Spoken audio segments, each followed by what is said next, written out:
again, going back to what you were saying about those mental models and how you have to mentally prepare yourself for what you're about to go through, is take stock of what you're capable of doing, take stock of the time you're able to put in, and recognize that if you're going against somebody who's going twice a day, 5 times a week, you are automatically, regardless of your belt level, you're automatically at some sort of disadvantage over the time period that you're there, right?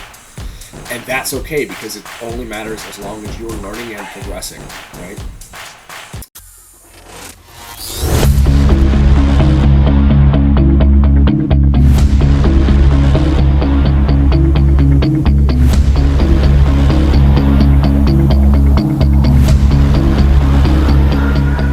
Welcome to the Oldhammer podcast, where life meets the mats. My name is Sam. As always, I'm here with Gordon. Hey, Gordon, how you doing? Good. Awesome. How are you, man? I'm well. You're just coming off of night shifts, but you've been training. How's that been? It's rough after the night shift, for sure. Doing 2 weeks of nights. Sleeping like shit really gets to you. And you don't get to, you got systemic fatigue. You don't get to like heal the way you want. But now it's okay. Now I got 3 weeks of like day shifts, so I should be able to get more sleep as long as I, go to bed early. That's just kind of my issue. But not someone with chronic sleep apnea, sleep is very important. I notice that when I don't, I somehow take my mask off in the middle of the night, or I only get a couple hours of use out of it, the next day is just shot. And I actually trained last Thursday on that exact condition. So imagine that I basically didn't sleep the night before, because that's essentially what happened, and then had a full day of work, and I went in the evening. But I still had a couple good rolls. But like, the mental faculty of trying to pay attention to whatever you're doing just is not great. It's tough. It becomes tough, especially if you have a schedule like yours that's off and on. When you can get sleep in. For sure. Yeah, I even tell some of the guys I train with, I'm like when technique's happening, I'm like half asleep. I'm like zoning out. I'm trying to concentrate, obviously. But I'm basically like zoning out just because I'm only getting bits and parts of it. Because I'm so exhausted. So anytime there's like a moment of silence, I'm like taking a snooze. Well, that's something that happened with me, because I went. It was on Thursday. We were doing one particular technique where you're on your butt, they're on their knees.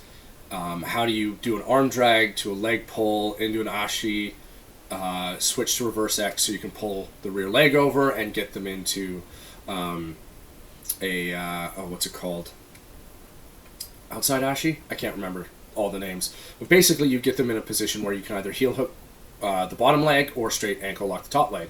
And my brain just was not understanding where my legs were supposed to go, because I was so tired, and I was starting to get frustrated because I was like, you know how to do this, but your legs just aren't working. I went to the class the next day, because they usually repeat it, whatever they do in the evening, or like there's 2 days where when they do that, it's a repeat of what you did. I went to the class the next day and I started doing it. I'm like, right, okay, this makes sense now. I got it.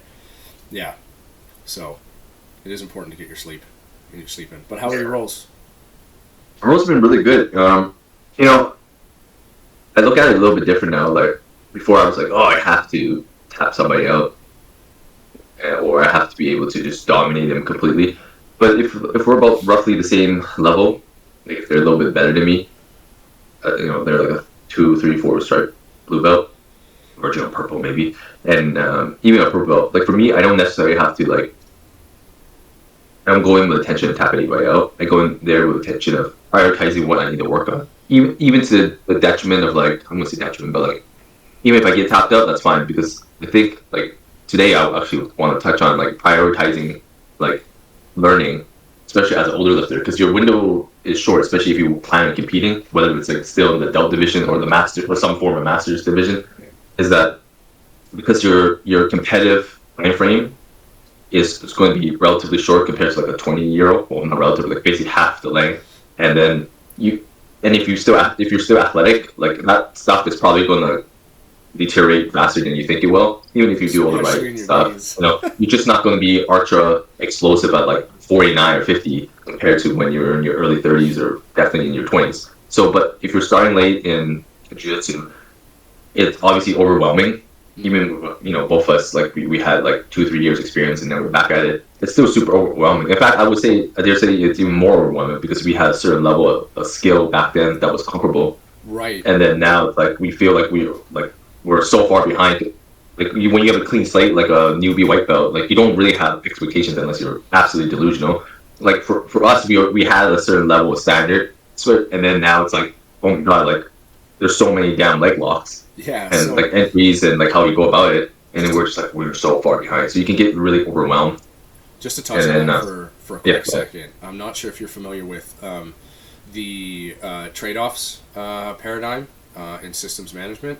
What it basically says is there's no solutions, only trade-offs, right? And one of the things is that we're older now, so you have to trade off your athleticism for technique, or maybe you put it into a little more power as opposed to explosiveness, so because you can't rely on what it is before, but that means you're at a weakened state and have to compensate for that, right? So that also comes into play into your mental model on how you deal with that, right? Because you're always making these trade-offs, which you just sort of alluded to when you were saying, well, I'm going to focus this not necessarily as a detriment to what else I'm doing, but it's a trade-off. I have to focus on this because this particular avenue is going to give me more success, but it means that I'm going to be weaker in another avenue, right? Yeah. And then I would. Yeah. yeah, then the other part of that mental model has to do with the curse of knowledge.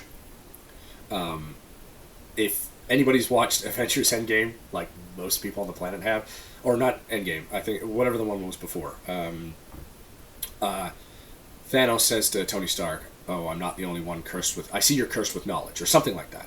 One of the problems with Jiu-Jitsu is the more you learn, the more you realize the vast expanse of what Jiu-Jitsu is and how many different avenues and options there are, and it can lead you into weird roads that may not be right for you, right? So we're learning about leg locks now. Well, maybe we're not going to be leg lock specialists and killers on the leg lock game, but we need to know how to defend it. So maybe that's our priority. Or maybe, you want to focus on your positional game or something like that, right?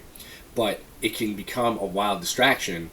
And my coach said this as well, like, if we're going through techniques, I'm going to go to the nth degree. But if you can only go to 50%, because that's what your brain can retain right now, go to 50% and stop there, because you're not going to get any further benefit from trying to figure out the rest of this when you haven't nailed the first bit, right? So that's what I wanted to allude to, is like, the more you know about Jiu-Jitsu, the more you're going to realize you don't know about Jiu-Jitsu. Yeah. Yeah. Yeah, for sure, definitely. You hear so many black belts say, like once they get to black belt, it opens. It's like a new. It's like, now I'm learning jiu-jitsu. Now I'm like, this is real jiu-jitsu now. I learned the basics of jiu-jitsu, and now they can really like take their game to the next level. Especially if they're teaching too, because you understand the game of jiu-jitsu, this art of jiu-jitsu, at like a different level. Once you get to black belt or closer to black belt, you start to realize the game is a lot more different than you actually think it is, and you kind of lose sight till you can get to a level that you're so good, I guess, that things open up, naturally, because you've created those mental pathways that allow you to connect things that may have seemed distant before. But that's actually funny that you mentioned that, because a colleague of mine, a work colleague, showed me a video of his coach in a tournament, I think just a couple weeks ago. He was black belt on black belt, right? And within maybe 15-30 seconds of this, his coach's second match, he armbars the guy in an armbar, and that black belt just looked at him like, how did that happen? I've never seen that particular style of armbar from open guard before. The cool thing about that is, I think by the time you reach a black belt, something like that happens to you, and it's not like, oh man, I lost, damn, screw that guy. It's like, wait a minute, how did that work? Can you tell me? Show me. I don't want to get caught in that again. Show me. Tell me. Yeah. How that worked. Like right? I think so too. But like, to go back where we were talking about earlier, what I was talking about earlier, about prioritizing, like, I guess, skill acquisition as an older athlete. So, when you're younger, you can just go in and roll. Like, you should be prioritizing some sort of skill acquisition. But a lot of times, it's, if you have time on your hand, like age essentially, you can just keep going to jiu-jitsu. You'll get better through the reps. But it's not the best way of doing it. That's probably like actually the worst way of doing it. But you afford that option, right? You're getting older. I mean, you're basically 40. You don't have that option anymore, especially if you want to be like good as quick as possible. You're trying to speed run through things. So as an older lifter, like you have to put as an older lifter. Sorry, that's it. As an older, it applies to lifting too. athlete, yeah, it applies to lifting for sure. But as an older like athlete, you have to put your ego aside and or your pride aside. And people's like, yeah, of course, that's the whole point of jiu-jitsu is that you get humble really quickly. But I mean, in terms of your skill acquisition, like for me, for example, because I like pressure passing, and obviously I'm trying to learn everything else. But my main priority is if I'm on top in my roles, I concentrate. My first priority is to basically pressure pass as fast as possible.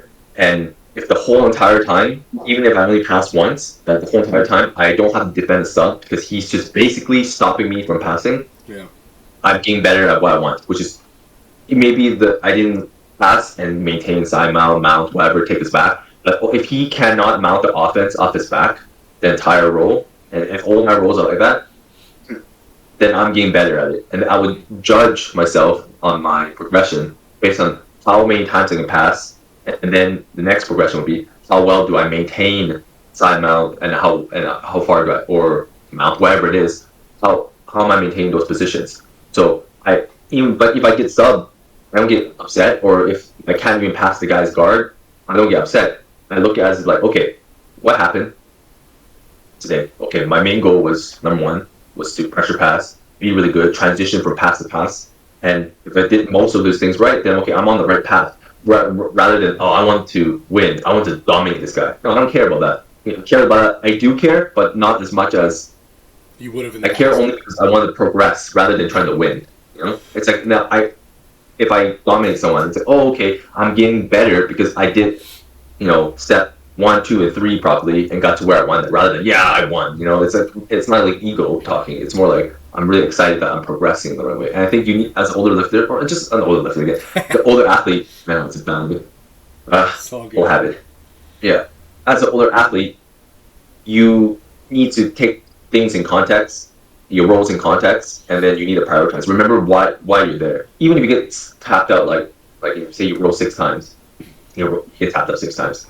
You just look at it, you just think to say, okay, what was I trying to do at that moment? Okay, I was trying to pass, and I got swept, and then he got, you got the reversal, and then it's like, okay, what happened there?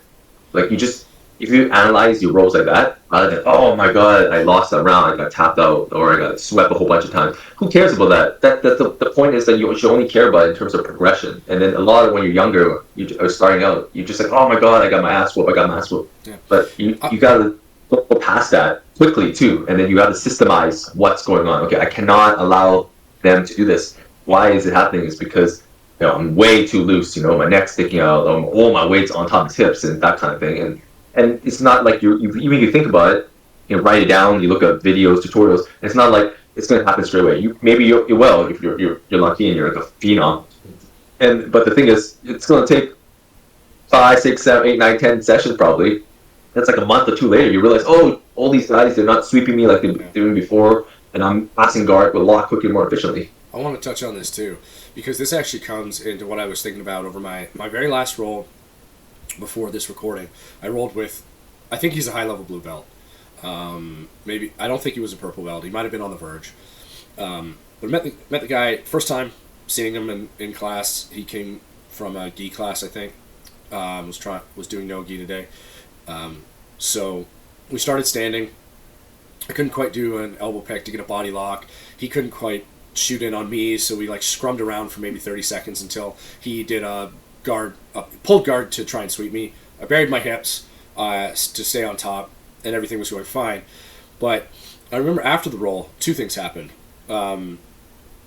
One, he just looked and went, that was awesome, right? And I thought, oh, that was awesome. Because my immediate thought after was, well, shit, I felt like I was on the back foot. Even though when I analyzed it afterwards, when I actually thought about it, we got about 50-50 of each other. right? Yeah. There was times I was on top and I got to side mount past his guard. I went to north-south at one point.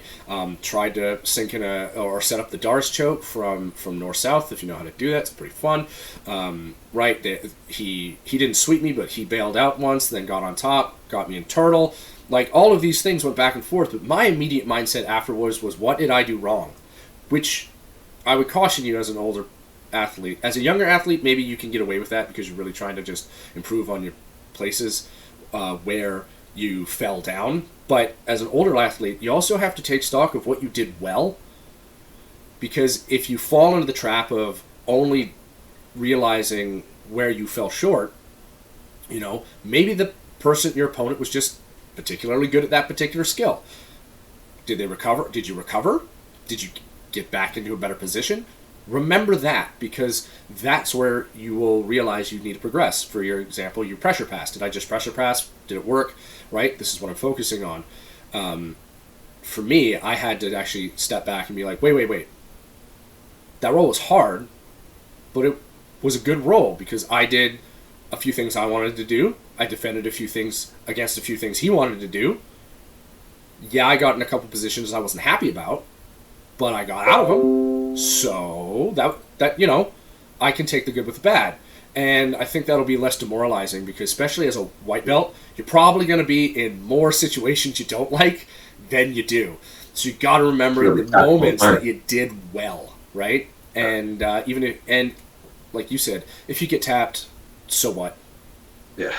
You tapped. If you get tapped, then if you get tapped, you shouldn't get angry. If you get tapped, sweat, whatever is dominated. The great part about fighting in general is that you fucking deserved it. You absolutely deserve to get fucking subbed if you got subbed. There's no accident. Like, you don't. It's really, I wouldn't say impossible, but it's like extremely unlikely that you got tapped by accident. Like, it's you deserved it. You deserve to be tapped. Unlike boxing or a striking sport, it's not luck. It's you either put yourself on the back. That happened to be my first day. I rolled with a purple belt. I think the instructor was like trying to gauge me. Yeah, he guillotined me because, you know, I forgot to put my head on the inside when I went for the body lock, and he guillotined me, and I went right. It's been a few years and I forgot about that. Okay. Start again. Go again. It's fine. Just off you go. Right? For sure. I think basically we're trying to say context matters in terms of your roles. And if you look at it objectively, if you should zoom out and not be just like anything in life, not to put too much emotion in it and be like, oh, okay, well, I did these things well and maybe only one or two things.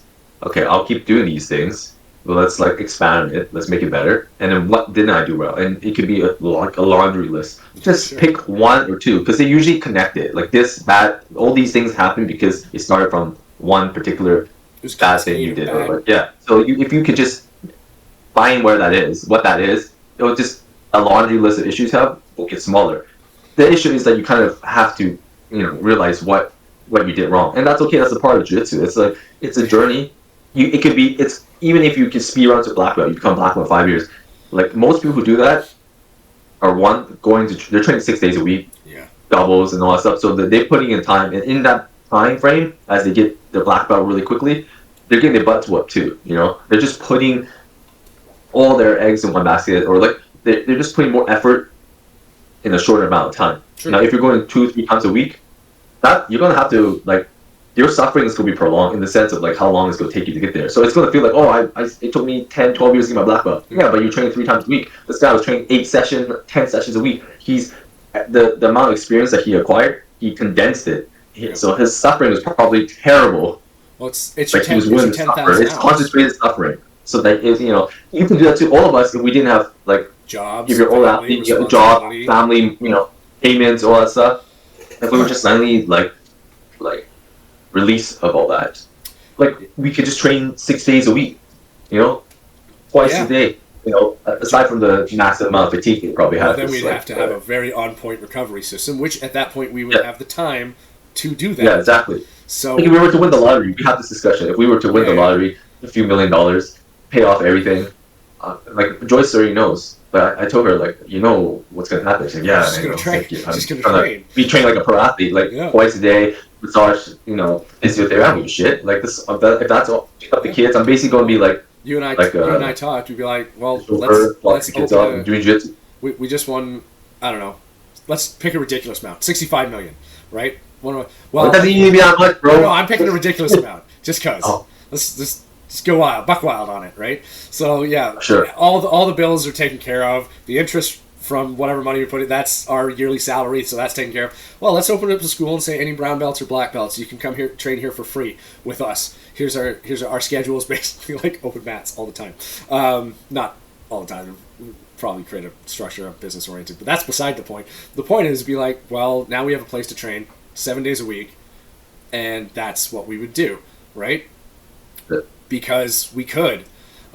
So again, going back to what you're saying about those mental models and how you have to mentally prepare yourself for what you're about to go through, is take stock of what you're capable of doing, take stock of the time you're able to put in, and recognize that if you're going against somebody who's going twice a day, 5 times a week, you are automatically, regardless of your belt level, you're automatically at some sort of disadvantage in over the time period that you're there, right?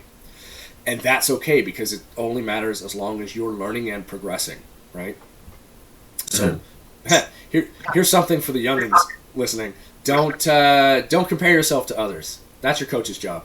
Just compare yourself to how you did the day before. Yeah, in a way. I think it's okay to compare yourself to others if it's within the right context. There's one thing, like, if you compare yourself to others and you're getting upset about it, that's basically jealousy, right? Yeah, but you can be like, but there's like, I forgot the term, was it Jordan Peterson or somebody said, like, there's envy, but there's like constructive envy. Whereas like you look at the person's like, oh, he's got the skills I want, so it's like, I'm going to work towards those skills, rather than why is that person better than me? That's bullshit. You have this huge list of excuses why they're better than you. So instead of looking at it that way, it's better to be like, yeah, how did he get there? And let's see how I can get there. So it's constructive. Yeah, I know what you're talking about. It's the difference between envy, mentorship, and hero worship. So envy is bad because you are now emotionally invested in the well-being of another person who is not an immediate relative and not an immediate family.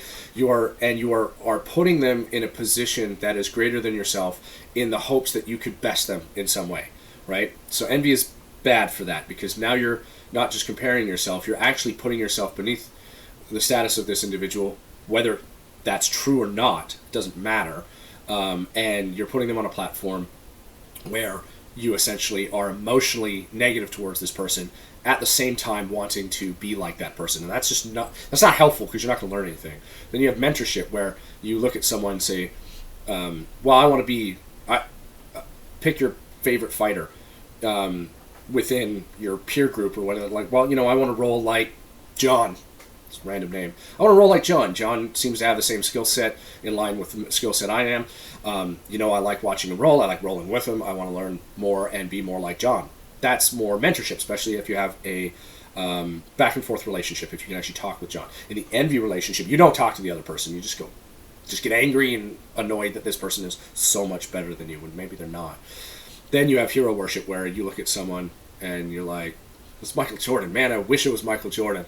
I want to be like him, which can also turn into a negative if you don't put that next to reality, right? Like, wow, that person was born with a natural talent and put 10,000 hours of work into it before they were 15, and then hit all these strides, got lucky, and suddenly they're, a three-peat champion, right?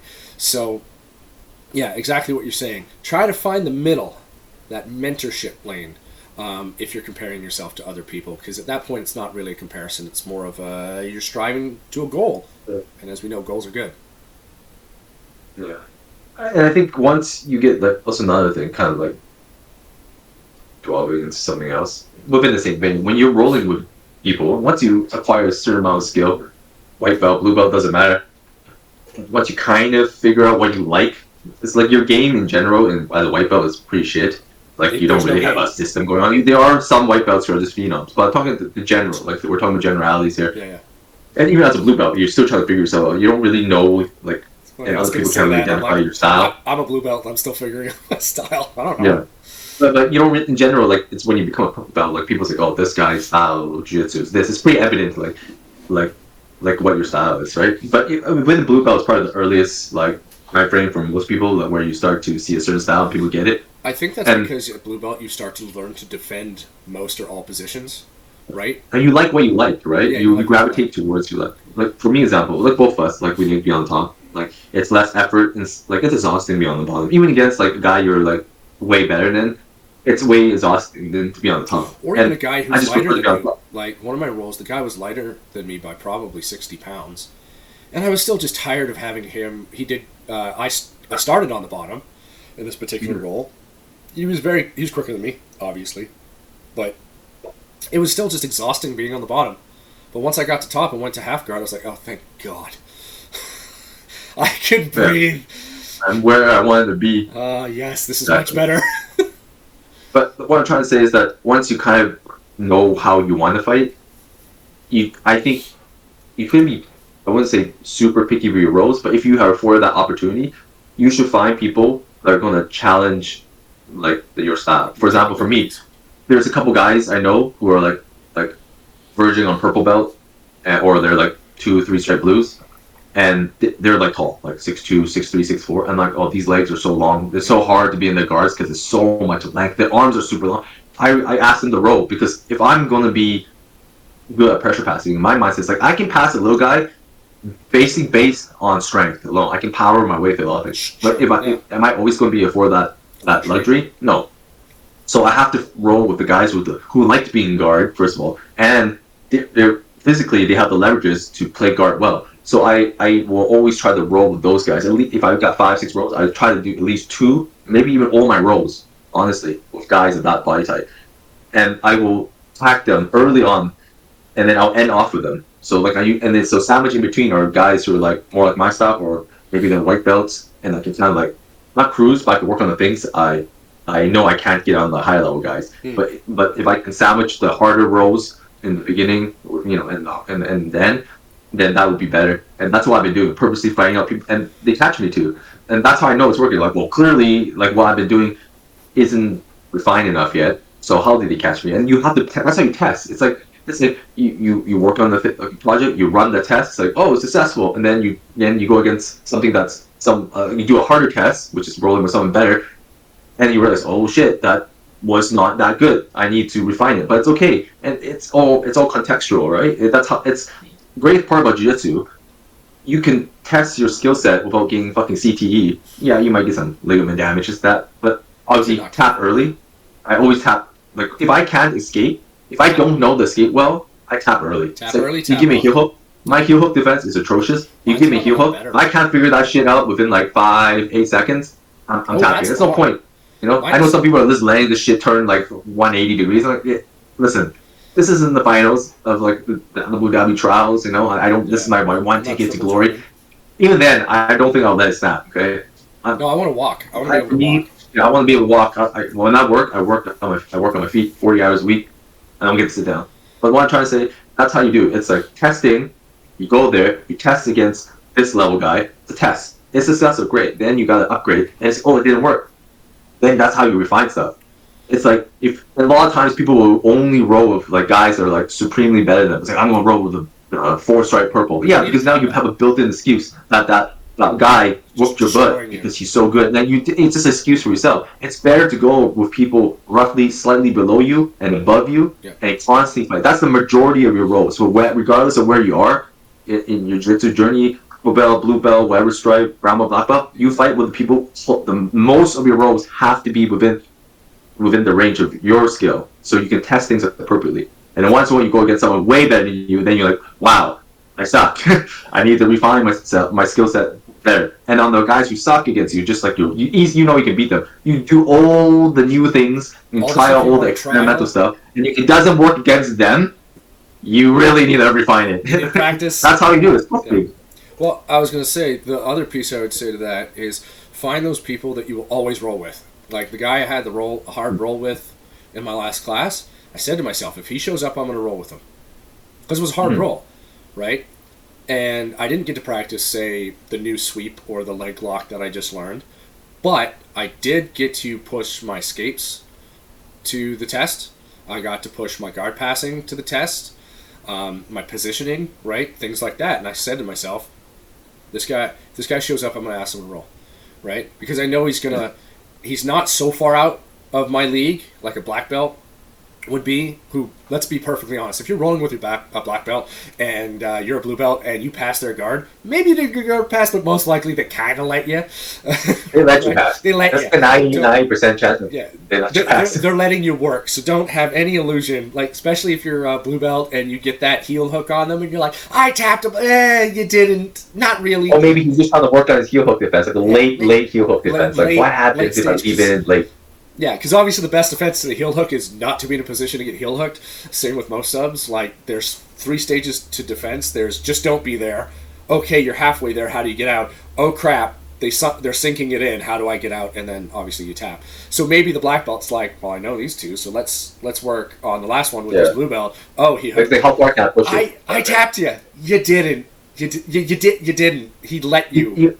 If it didn't happen in competition, you didn't have. Yeah, you didn't have. So don't be that. Everybody's trying, right? Don't so if it didn't happen in comp, it's peacocking around, being like, I tapped the black belt. You didn't. Yeah. But if, maybe the black belt trained twice that day, and this is his maybe this is his 8th 8th session of the week.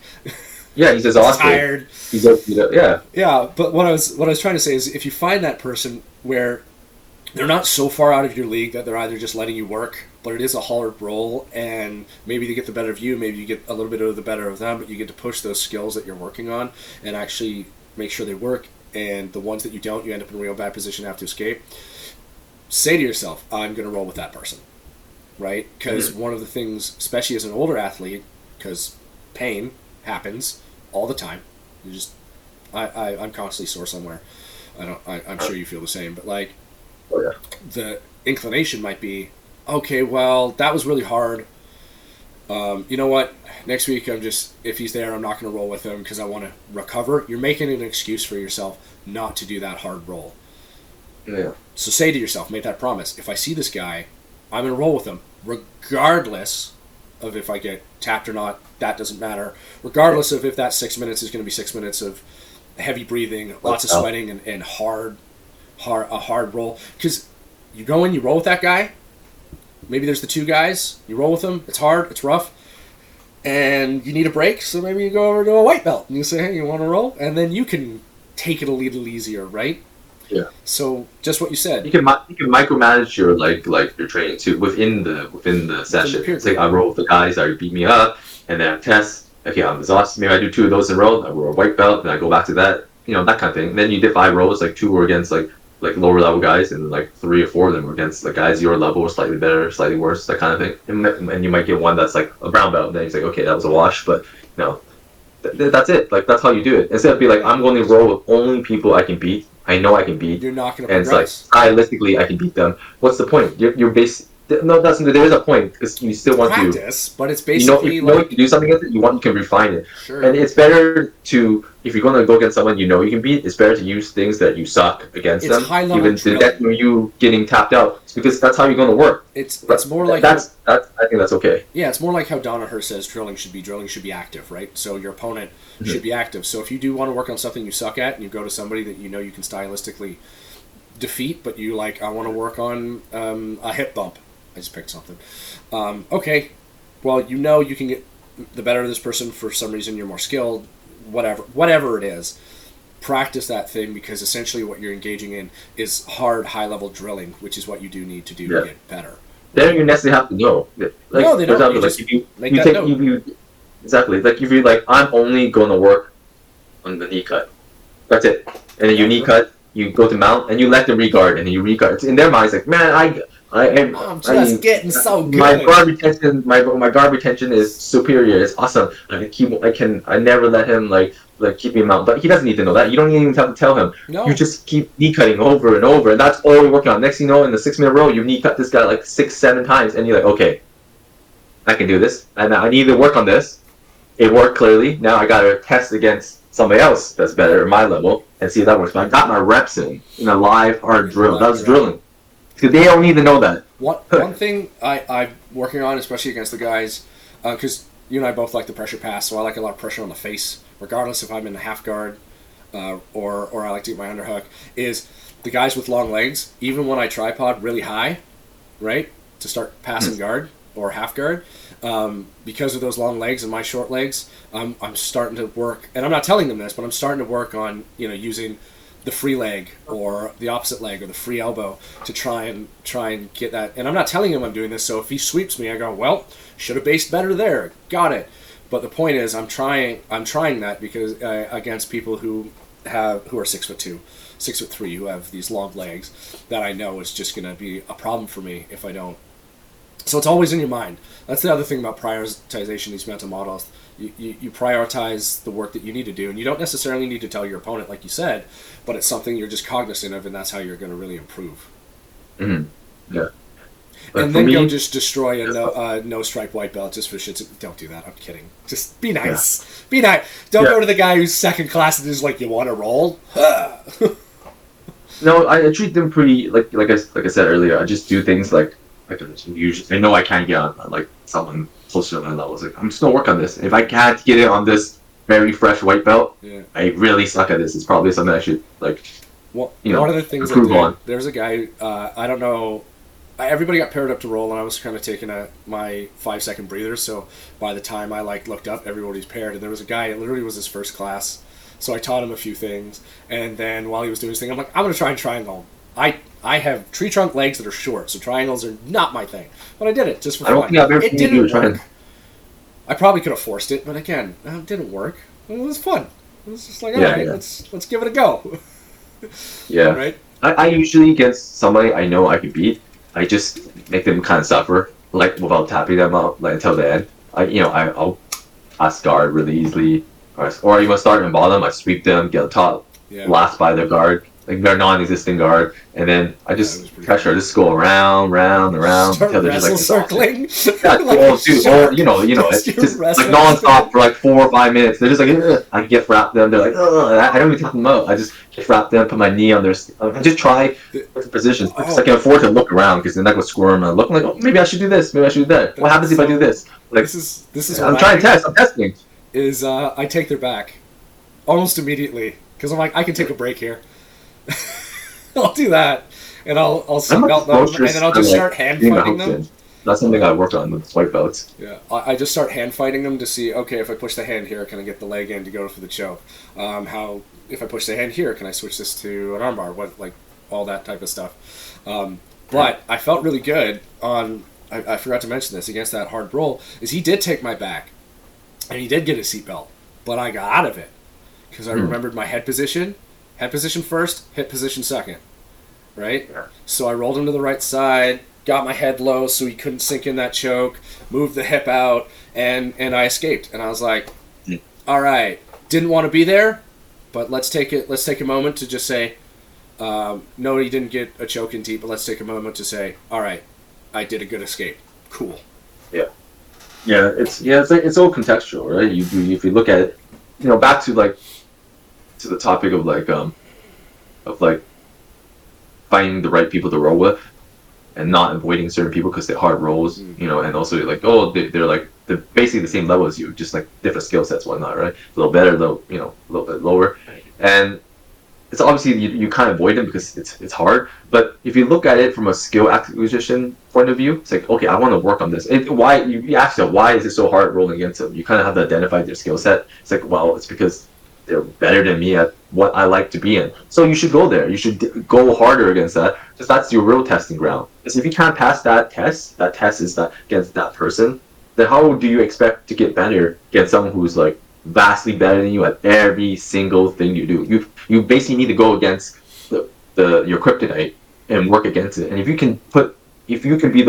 can do what you want to do against somebody that's your kryptonite, then you're getting better. That's how you judge it. You don't necessarily have to tap them out. It's like, okay, I know I'm weak against this, and I get stopped all the time against this person because his stylistically, it's a nightmare. But then you get to a point where it's just basically a stalemate for both of you. Every time you roll, as you get better and you journey together, it's like, okay, I'm getting better. I'm not far behind, or maybe I'm a little bit better now. And it's because I'm not getting tapped out. He's struggling against me, and I'm definitely struggling against him. So the struggle is on both The ends. struggle is real. But you need to go there. You can't be like, okay, I'm gonna not roll with this person. I'm gonna roll with all these other people I know more or less I can beat. There are Or guys people, that are so much better than me. I got this built-in excuse, and then I'll go back to him once to get better. That's not how it works, you know. It's like you want to be good at calculus. And what are you gonna do? Just like do like AB, like your 1, 2, 3s, your addition, subtraction. No, you got well. You have to do the thing that's hard. Yeah, there may be certain people you do want to avoid rolling with, but those aren't these people. Like guys those are the people who are, that's different. That's just being a bad teammate. So, but like that. Yeah, that's etiquette. That's etiquette. Like, are there injurers? Like there are some people who cause injuries, so maybe you in that particular position don't want to roll with them. But that's an exception. That is an exception to the rule. There's if it's a good gym. There won't be many of those. You won't find that. And if there is someone like that, there's usually a mat enforcer. I think we have a couple of mat enforcers there. Dude, mat enforcers there are to punish those bad, people with bad etiquette. And they learn their lessons real quick. And if there's a mat enforcer, there's a culture that's like, okay, this mat enforcer is just to police, like... I haven't met any mat enforcers at my gym, but that may be because probably I'm not an asshole, so I just haven't had to meet them. Well, I am an asshole, but maybe you will become the mat enforcer one day. Boy, that's your destiny. Sure, I'll do that. I don't know. The spazzy white belt or the cocky blue belt, and you're like you're a brown belt, black belt. You're like you come in. It's like yeah, you roll with me. It's like they're like no, you're rolling with me today. And then you just tear them apart. You make them suffer. Yeah. And tell them like get their act together. That is the mat enforcer's job. Yeah, like I said, maybe that's more in the gi class, but in the no gi class, it's been pretty. I haven't really met any of those people to date, but then again, maybe because of our experience going in, my attitude, my outlook hasn't required learning who the mat enforcer is, and because we probably haven't really encountered that person, or if we have, they haven't had the need to just enforce the rules, the etiquette, because I don't think we're not breaking any etiquette, Yeah. No, the only I remember there was 2 ladies rolling no gi one day, and it was weird because I was just we were doing positional training, so it wasn't like a complete live roll. It's like that go 60%, start in a compromised position, right? Position. Right. Yeah. And I did hear one of the ladies go like angrily, like you gotta cool it. And that was it. That was the only time I ever heard anything like that. And so the lady she was rolling with, or there's 2 ladies. I met one of them since. I don't remember her name. Not that I would give it out on our cast here, but she seemed pretty chill. So I'm assuming it was her telling the other person. I think she was like a 4-stripe blue belt too. The lady I met. So that's the only time I've actually heard anything in my gym where I guess somebody was going too hard in that particular instance and needed to be called out. So is the lady she was rolling with, or is it somebody else? It was against the lady she was rolling with. Okay. Maybe it's just a spazzy white belt or something. I was across the gym, so I have no idea what happened. Just the entire gym heard that, and then it was over. Luckily, they figured it out. But yeah. I just have a question. Yeah. I just have a question. What have you been working on? We always we usually just kind of go about recapping, but we don't really talk about specifics and stuff. Actually, what have you been working on in since you got started Jiu-Jitsu again? Like positionally, or just your what you've been concentrating, skill set, okay. I've been mostly concentrating on my escapes from bottom. So I've even started on the bottom. So any sort of sweep, because I hate being on the bottom, any sort of sweep. And then my other concentration right now has been guillotines, actually. Whether it's arm in, arm out, stuff like that. I'm trying to figure out my guillotine game, because I do like it when people are internal against me, because I like either taking their back, but that if that neck is open, I want to be able to grab it and take it.